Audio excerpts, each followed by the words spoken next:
Hello and welcome. Thank you guys for tuning in to today's video. Today we're going to cover outdoor summer safety plan here at Skyline Social and Games.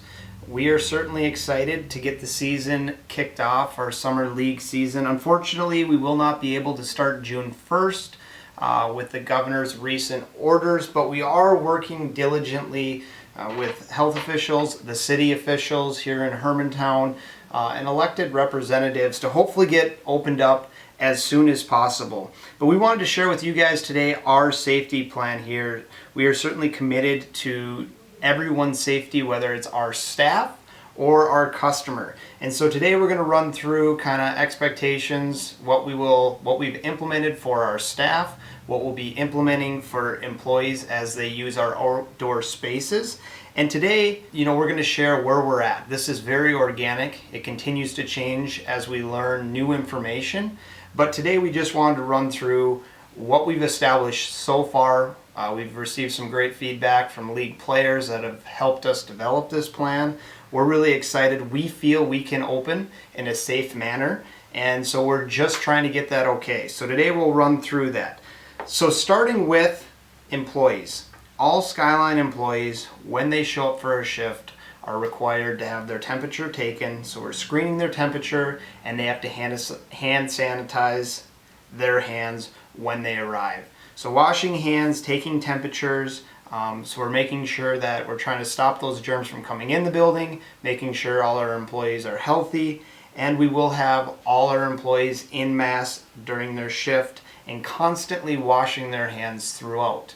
We have added over 24 hand sanitizing stations throughout the building, both for our staff and our customers to use, and we encourage everyone to use that. For our customers, things are going to be a little bit different. Starting out here, we are going to require all our customers pass a screening with their temperature taken. We will have staff at the door stopping everyone. Very simple. You can see it here in the video. It's a very simple screening of the forehead. Takes a second. As long as your temperature falls within the CDC guidelines, you're welcome to enter. We're going to ask all our customers to sanitize their hands. So we know everyone coming into our building doesn't have a temperature and their hands are sanitized. Once our customers are in the building, we are asking that they social distance. We have taken steps and have limited the number of teams we are going to take.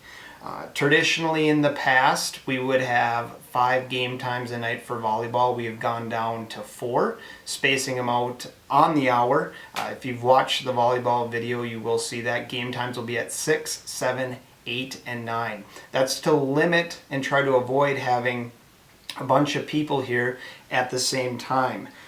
So we've spaced those games out. We've also socially distanced our seating. The seating now, each table is 6 feet apart, so if you come with your group of 4 or 6 players, or maybe 2 in beanbags, you guys can sit at a table and be 6 feet apart from any other group. And we'll also be washing all our equipment. We have some unique concepts we have come up with, but we will make sure we're sanitizing, washing equipment in between games. We've added extra refs to help out with that. And we will ask that players hand sanitize or use hand sanitation before they play a game. So we're going to dive into all that for each sport here as we continue. So moving on, volleyball safety. So starting with precautionary measures, like I mentioned, temperature screening will be done at the door. We're going to limit entrances. We will have that temperature screening all customers. If a customer does have a temperature over the CDC's recommendation, they will not be allowed to enter the building. So everyone in the building's temperature will be taken before they can enter, and we know that they fall within the CDC's guidelines. We'll ask everyone to sanitize their hands upon entering. Spaced out game times, volleyball will now be at 6, 7, 8, and 9. That's something new this year. Normally we have 50-minute game times. This year it'll be an hour to give teams more of an opportunity to socially distance as they enter and exit the court. And then we've also limited the amount of teams we are going to take, so that should hopefully help as well. Less people on the deck, less teams equals less people on the deck. So before all the games, All players, we are asking that they sanitize their hands. We will have sanitizing stations located throughout the facility and outside. The refs will make sure all the equipment is sanitized, and we will have separate warm-up balls for each team, and then we will have a game ball.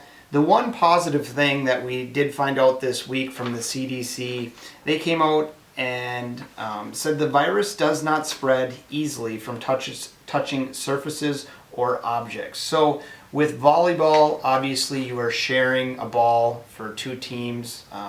Traditionally, those teams are 4 to 6 players. The ball's going back and forth. So sharing the object is going to be something that is unavoidable in order to play the game. But with that recommendation and that new guidance from the CDC, we feel very confident in that, and we are going to be taking measures in between games that all that equipment is cleaned. We also will be cleaning our drink holders after each game. We've added extra refs to help out with this. They'll be making sure all our equipment is clean. During the game, starting with the captain's meeting, we ask that each captain socially distance themselves from not only the ref, but from each other. So when you are going to figure out who has side serve or receive, make sure we're social distancing. When switching sides, making sure that each team stays 6 feet apart. And we strongly encourage each player to maintain social distancing while you are playing. Obviously, that's tricky with volleyball. We're really looking for you guys to communicate. Maybe it'll make your volleyball team play a little better, work on your guys' communication for passing the ball. But there's plenty of space out on these courts, and for the most part, you should be able to maintain a nice social distance. And the other thing is no more Minnesota Nice.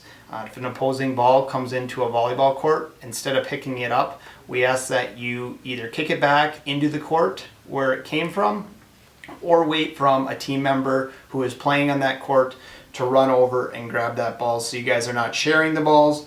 And then no more handshaking in between games. I know it's a customary after a game gets done, everyone runs underneath the net, gives the other team a high five. It's a Minnesota Nice thing to do. We will no longer be doing that. We're just trying to do these things to help you guys stay safe. So overall, we feel with the CDC's recommendation of this virus not transferring very easily on touching surfaces, and just our ability to space things out there on the courts. There's lots of space. Some teams have even gone as far as dropping down to 5 players to give each player a little bit more space on the court. We are certainly fine with that.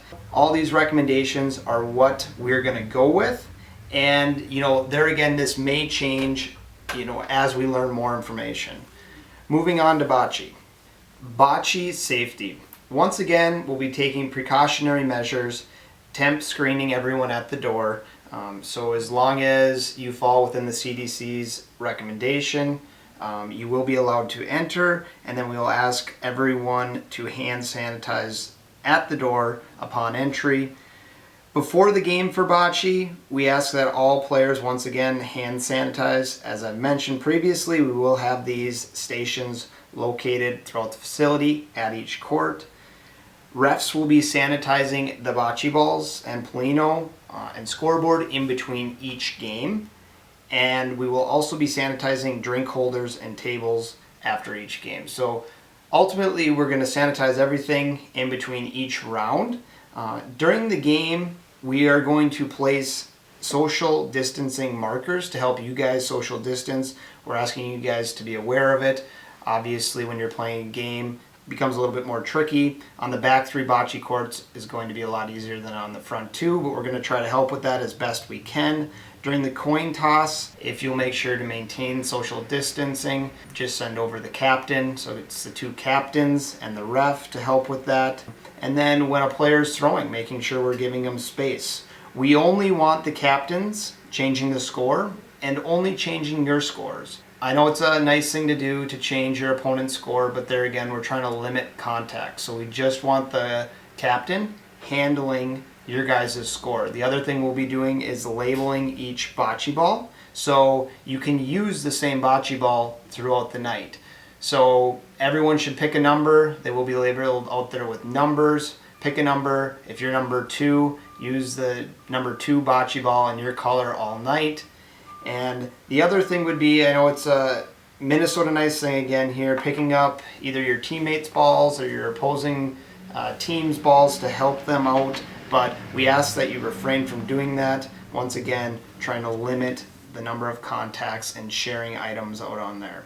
If you need to kind of express your gratitude to your opponent or towards your teammates, we highly encourage air high fives. Moving on, beanbag safety. These are starting to get a little repetitive, so we're going to have, I'll just hit on the high points. We'll have precautionary measures, temp checking at the door, hand sanitizing before the games, the refs making sure they're wiping down all the equipment in between games. Kind of the high points here for beanbags would be the Minnesota nice thing of picking up your opponent's bags. We cannot have that. I know you guys are all doing a nice gesture out there, but once again, to limit the amount of touches with different individuals, we will be asking you guys to refrain from grabbing your opponent's bags and throwing them over to their side. We also ask that captains are the only one to change the score, and if it's not a captain, let's just make sure it's the same person keeping track of the score throughout the night, and only your team score. So we need each captain from each individual team keeping track of their scores. And in between games, the refs will make sure to wipe those stations down so they're clean and ready to go. But other than that, you guys can take a peek here at the slide. Kind of repetitive, but we're just asking that you guys in general social distance as much as possible while you guys are out on the courts playing beanbags. Spikeball safety. Once again, precautionary measures will be taken at the door. Staff will be checking temperatures, sanitizing hands. And then before the game, all the equipment being used will be wiped down with the ref. Once again, we've brought in additional refs to help with this transition. But Spikeball's pretty straightforward in safety. There'll be 4 people on half a volleyball court, so a lot of space. But we ask that you do your best to social distance while playing Spikeball. So those are the 4 we wanted to run through: volleyball, bocce, beanbags, and Spikeball. And really, at the end of the day, we are trying to take as many steps as possible to make sure you guys, our customers, league players, are safe, and our staff. So, just hitting on the high points, a lot of it was pretty repetitive. We'll be temp checking at the doors. That is for everyone, staff and customer. We'll be asking everyone to sanitize their hands upon entry. We'll have over 24 hand sanitizing stations located throughout. Our tables will be properly social distanced. And we're going to take all these steps to hopefully make sure we keep you guys as safe as possible. And once again, this is all stuff for outside, and it's very organic or fluid. This will continue to change. We will continue to update you guys either via video, or we will email out letting you guys know the latest safety procedures. The only other thing is, don't want you guys to be intimidated. Taking the temperature takes a second, super easy. All we need to do is get within a couple inches of your forehead. We'll zap you quick, and on you can go. We are just doing that. We feel it's the best way to make sure we keep a safe environment. And so starting out, that is what we're going to do. With all this going on, obviously we've received a ton of questions. A lot of you guys have reached out via email or Facebook asking some very specific questions. And I also have Will here with me today, our league coordinator. So Will, if you wouldn't mind, why don't you ask me some of these questions and we'll see if we can address them today as much as possible. All right, Corey. Number 1, are we still starting June 1st? Unfortunately, we will not be starting June 1st, but we will have our outdoor seating open starting Monday, June 1st. So we highly encourage league players, customers to come out. Our decks will be open.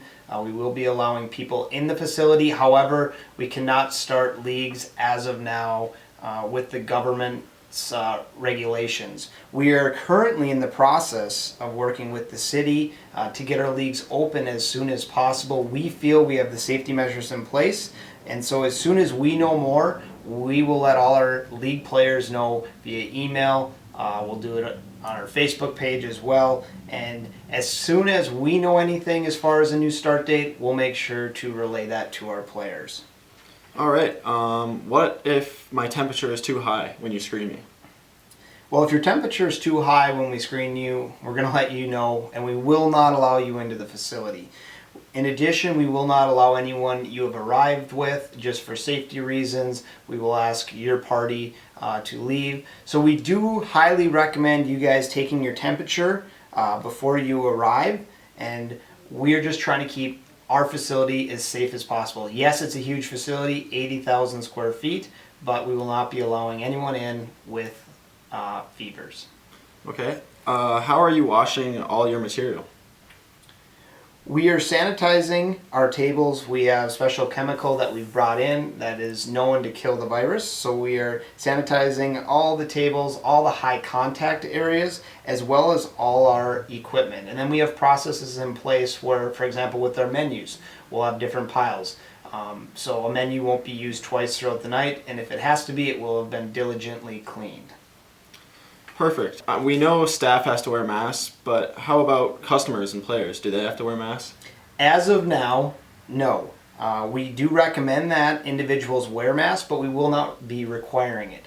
All our staff will be in masks as they serve our customers, but we're going to do our best to maintain that 6 feet social distancing. That's why we spaced out these tables 6 feet, so customers can sit at the tables and feel comfortable. If they're up moving around the facility, once again, we highly recommend that they have masks, but as of now, we will not require customers to wear masks upon entry.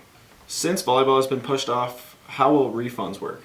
Certainly. So we are waiting until the first week of volleyball to refund everyone. The reason we've done that is we've already had to push it back twice. So what we're hoping to do is just refund each team once we know exactly how much we owe them. Hopefully we can get started sometime here in June, and then we will, on that first week, yourself and me, so Corey and Will be out on the decks making sure we get the refunds to any team that has signed up. So even if you took advantage of that early bird discount, we're going to kind of prorate everything. So if you did sign up during that early bird, that's going to be valuable to you. We will adjust pricing accordingly with early bird and regular price and make sure we get everyone back the right amount of money.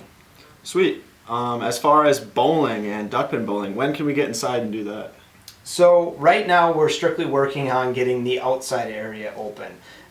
As of now, we have not formulated a formal plan to get the inside facility open. Right now we have over 40,000 square feet outside, largest outdoor facility in this area, and we want to take full advantage of that. So we want people, they've been cooped up for a long time, we want to get them outside on our decks, on our courts, having fun. So right now, no indoor entertainment, but we will have proper social distancing measures in place outside.